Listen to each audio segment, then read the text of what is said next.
আর আপনার রাশি সাপেক্ষে নবমে ভাগ্যস্থানে এহেন গ্রহযোগ বা এহেন গ্রহযোগ, এখানে একটা দায়িত্ব নিয়ে আমি আপনাকে বলতে পারি যে এই ট্রানজিটের ভালো মন্দ উভয় সংযোগ আছে। দেখুন, প্রথমত এই সংযোগে কোন কোন ক্ষেত্রে সেফটি বা সাবধানতা অবলম্বন করতে হবে সেটা বলি।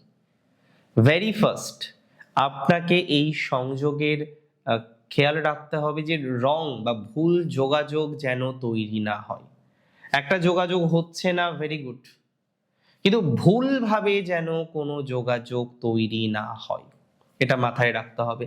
ভুল যোগাযোগ যেন তৈরি না হয়, এটা মাথায় রাখতে হবে। ভুল যোগাযোগ তৈরি হলে বিপদ কিন্তু আসন্ন।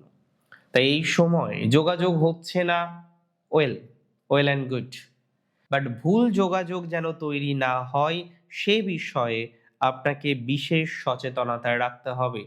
এটা প্রথম।